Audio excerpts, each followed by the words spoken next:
Hello traders.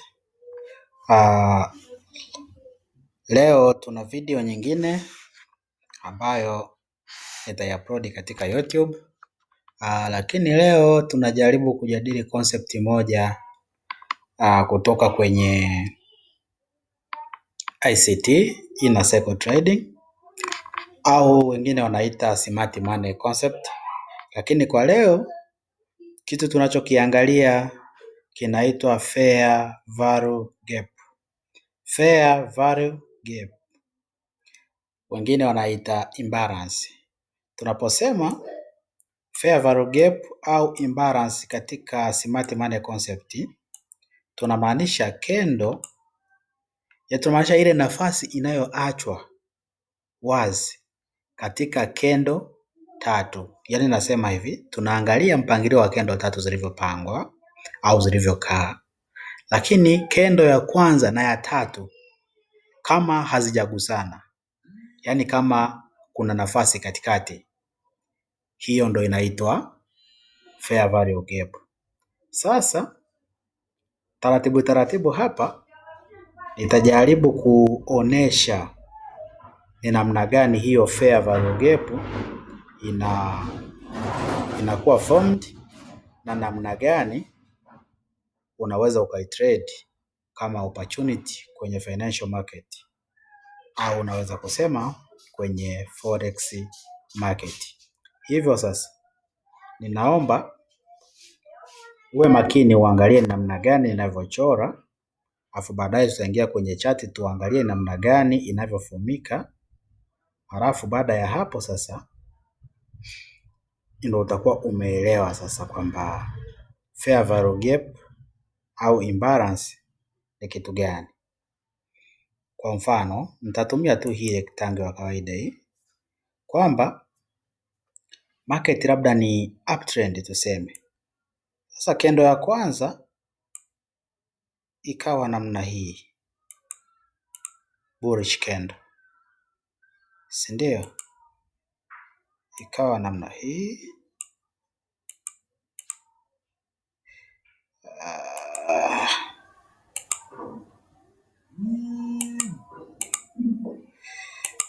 Ikawa namna hii. Alafu kendo ya pili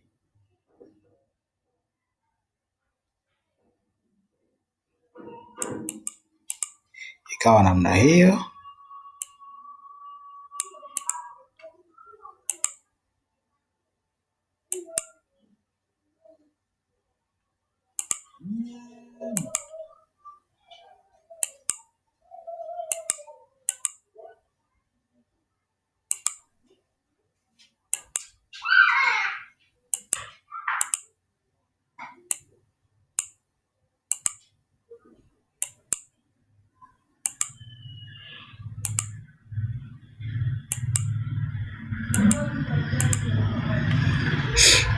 Kendo ya tatu sasa ikawa namna hii.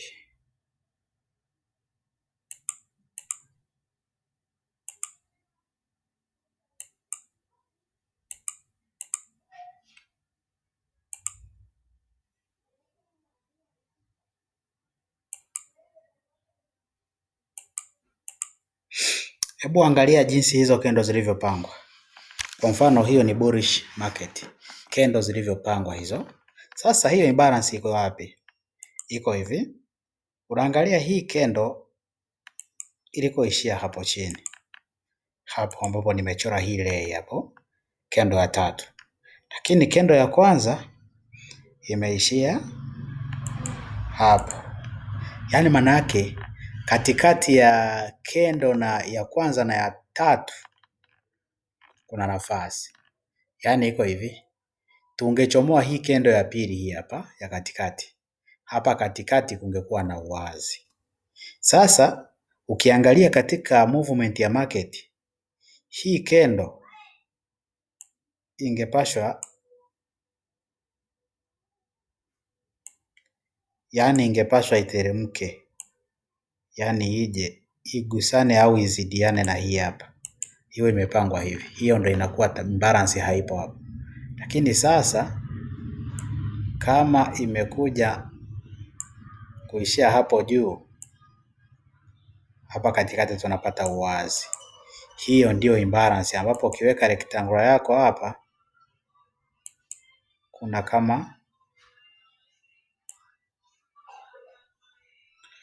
kama kizoni. Sasa hii ukiiona katika chati, hii ni opportunity tayari. Cha kufanya wewe ni kusubiri market kama inapanda iende huku inakoenda, baadaye itakuja kurudi, itatipu kwenye itaziba imbalance hapa na kuendelea na nini, na mwendo wake wa kuelekea inakoelekea. Kama ni uptrend itaelekea uptrend, kama ni downtrend itaelekea downtrend. Kwa hii kitendo cha kendo ya kwanza na ya tatu kutoungana ndo tunaita imbalance, au wengine wanaita fair value gap. Sasa tutakachokuja kukiangalia hapa, tutaangalia namna gani inaweza kuonekana katika chati, namna gani tunaweza tukatrade, na ni kendo zipi au ni ipi ni fair value gap ambayo iko sahihi, zingine zinakuwa sio sahihi. Sasa hasa kwenye gold zinafomika fair value gap ambazo zinachanganya. Sasa naomba twende taratibu tupitie chati.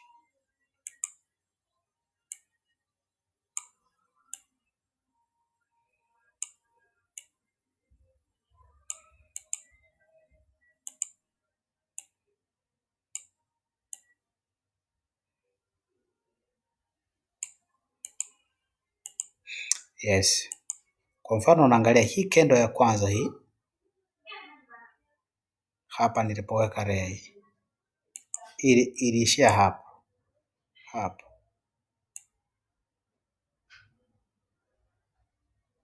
Iliishia katika ray hii hapa.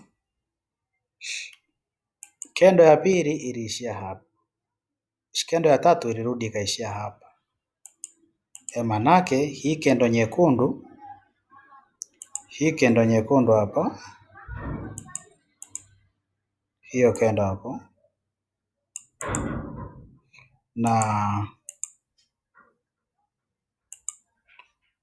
na hii kendo ya hapa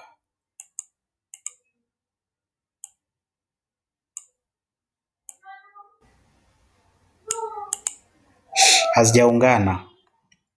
Ukiangalia vizuri hazijaungana hapa. Kwa hiyo ukiikuta ya hivi, manake ilibidi uchore nini? Uchore zone. Hii unaona imerudi imetouch pale kuziba gap, alafu ndo ikaendelea na nini? Ikaendelea na movement yake ya kuelekea wapi? Juu. Imerudi imeziba hapa.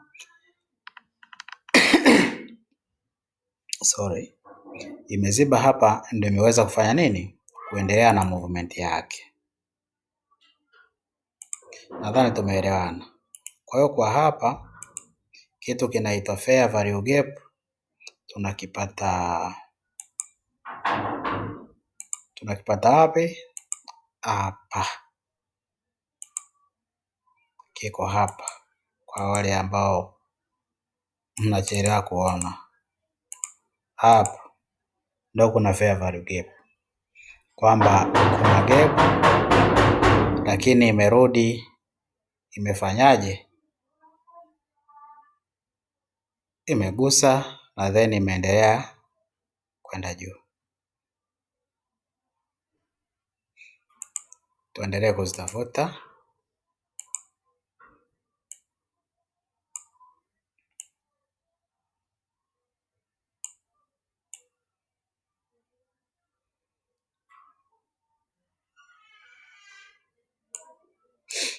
Kuna hapa. Kumbuka hapa nipo kwenye time frame kubwa, niko kwenye time frame ya daire. Hapa kuna hii kendo ndefu ya kijani hii kutokea chini. Imekuja juu hapa.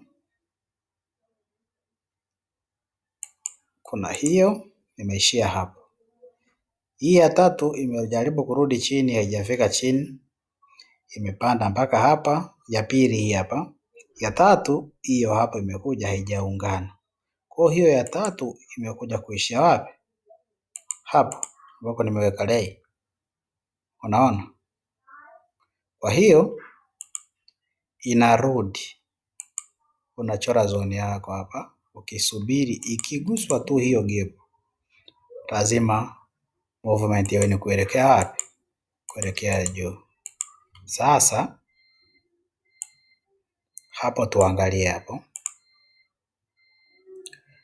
hii ya kijani na yenyewe ilirudi kugusa lakini wanakuambia ili uweze kuchukua trade, hakikisha hiyo gap imezibwa angalau 50%. Yaani angalau 50% iwe kuwa ije kuwa covered. Maana yake hapo una uhakika wa kutembea nini? Wa kutembea vizuri. Kwa hapa unaangalia ilivyokuja, iligusa mara ya kwanza ikapanda, lakini ikarudi ikaja kugusa pakubwa. Hapo ndipo ambapo ilibidi uchukue nini? Entry. Kwa hiyo ndio nini? Ndio fair value gap inavyofanya kazi. Sasa kuna mtu anaweza akajiuliza kwamba je, ni katika kendo zote? Jibu ni ndio, lakini fair value gap mimi ninayoona, kwangu mimi nayoona inafanya kazi ni ile ambayo imetokea kwenye kendo zinazofanana ambazo zimefuatana. Cha kwanza, ukija kuimark hiyo fair value gap, uangalie kuna trend gani kwa muda huo. Unaona? Yes.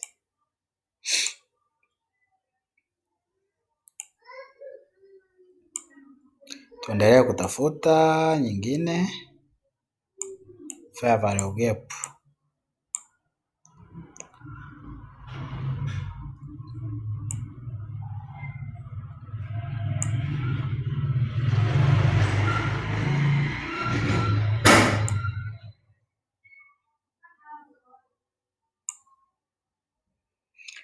Ambacho kingine inabidi muweze ukielewa ni kwamba fair value gap inaweza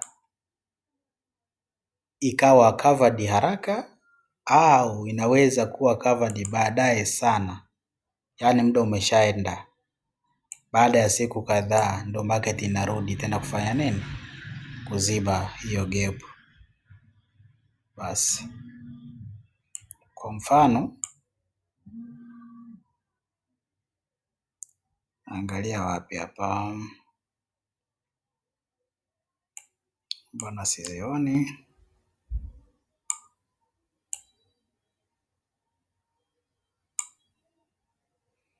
Yes. Kwa mfano ukiangalia hapa, kuna hii kendo hii ya kijani yenyewe imeishia hapa, ikapanda nyingine ya kijani ikaishia hapa. Kijani nyingine haikuweza kuja kuungana na hii. Kwa kendo ya kwanza na ya tatu hapa kuna nini? Kuna gap. Kwa naangalia market ilirudi kwenye gap ikaliziba, alafu ndo ikaendelea hapa.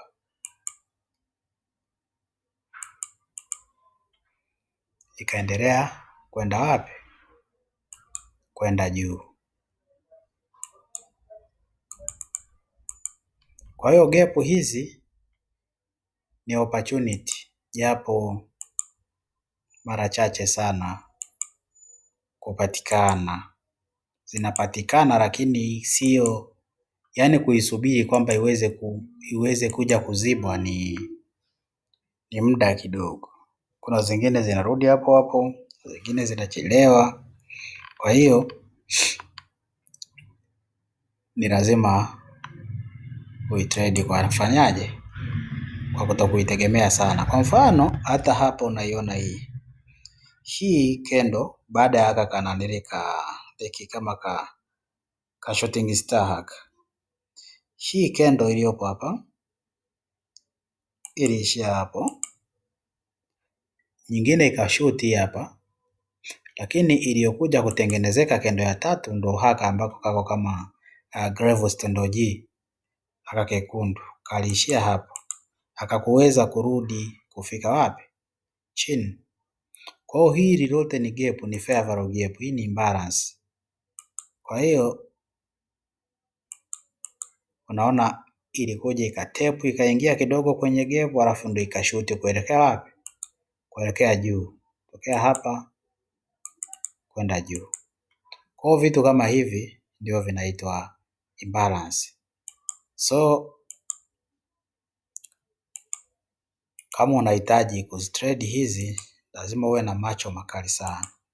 Ngoja tujaribu kuhama kidogo tukaangalie USD JPY. USD JPY tuone kama imbalance tutaziona huko.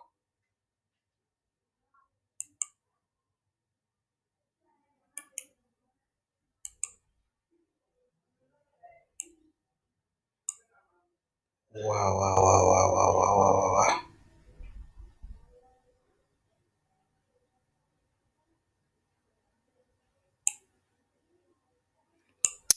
Yes, kwa mfano hii hapo unaiona. Hapa kuna imbalance. Kendo hii na hii hapa. Nyingine hii hapa. Naona. Kwa hiyo hii ni imbalance hii hapa. Kwa lazima tuzibe angalau nusu. Kwa angalia market imeenda, imerudi, imeziba na ilivyoziba ndio umeona inaweza kushuti kuelekea wapi? Ilikokuwa inaenda. Kwa hiyo ni imbalance mojawapo ambao nimeweza kuiona. Nyingine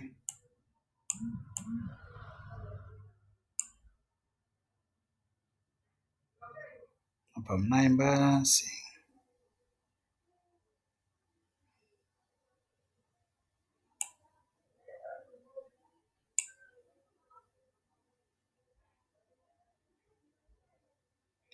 Tunaweza tukasema hii hapa ni imbalance.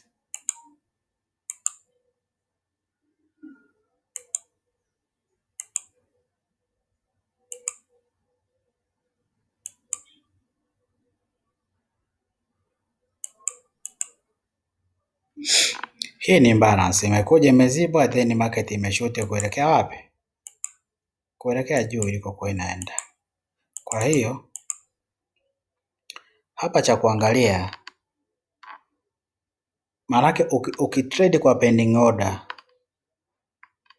lazima utaseti stop loss. Sasa unaweza ukajiuliza stop loss unaweka wapi? Stop loss unaweka kwenye structure ya mwisho kwa chini kidogo. Kwa mfano kama hapa tunaweka hapo stop loss. TP tunaangalia structure ya juu. Kwa hiyo simetoka hapa, inayofuata maybe hii hapa. Kama huwezi kuvumilia unaweka hii hapa tu ya kawaida hapa. Structure hii hapa. Namaanisha hii structure ama structure hapa.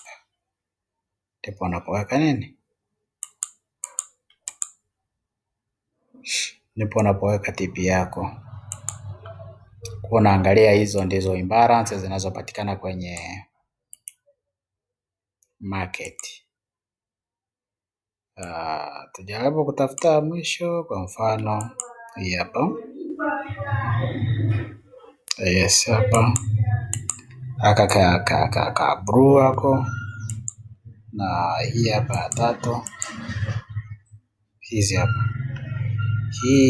hii manake hili ni gap hili. Kuna trade hapo, TP yako ni juu ya structure kidogo hapo, hiyo ni stop loss yako, TP kwenye structure ya chini. Kwa hiyo ndivyo unavyoweza kutrade. Kwa hiyo manake hapo ulikuwa na trade, yani unaweka hapa stop loss hapo kidogo. Hiyo ndio namna ya kutrade imbalance. Asante sana kwa kunisikiliza.